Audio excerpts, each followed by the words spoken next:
Nik Bizkaiko diputazioa hitz egingo dut, da hori da ezagutzen dudana, baina Araban eta Gipuzkoan behintzat egoera bardinantzekoa dela esan didate, bai. Ni ja 3 edo 4 joan naiz eurengana eta beste jente batzuekin, batzutan zuzenketen eske. Segatik?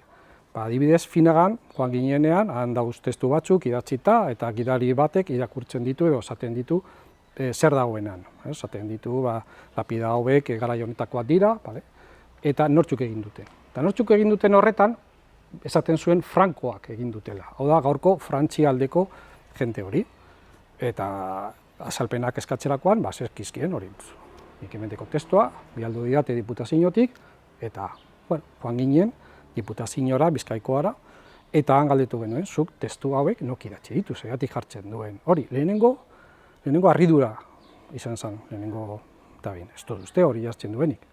Handik aste betera, bildu ginenean, batzartu ginenean barriro, esan zigun, zuzenketa batzuk egin beharrezkoa direla. Hau da. Eta esan genion, bitu, eta ja, esango dizut, berdin geltatzen ari dela, Marueleza edo hor Nabarnizen dagoen Castro horrekin. Erromatara aurretiko Castro hori zeltak egin dutela esaten dute, behin eta berriz, eta ez dakigu zergatik, ze frogak aurkitu dituzu, lanik badeko zue horretaz?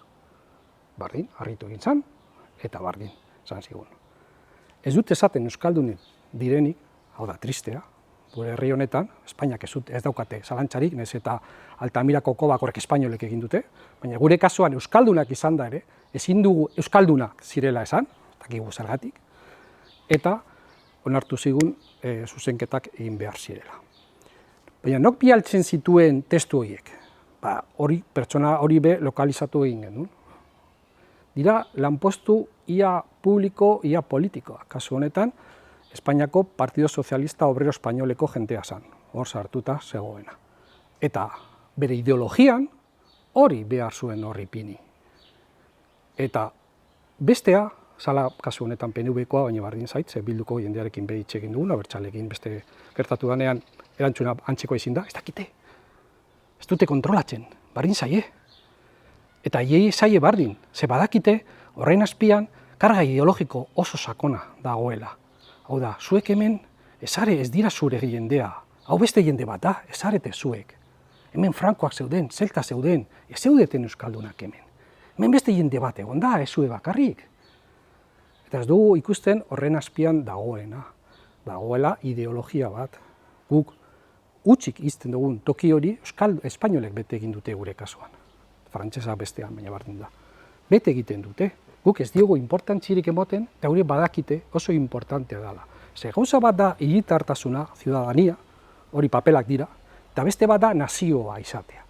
Eta nazioa, hori da, eurik nahi dutena, hiritartasuna eta nazioa bat izatea, horretan, guk onartu behar dugu nazio horren parte izatea.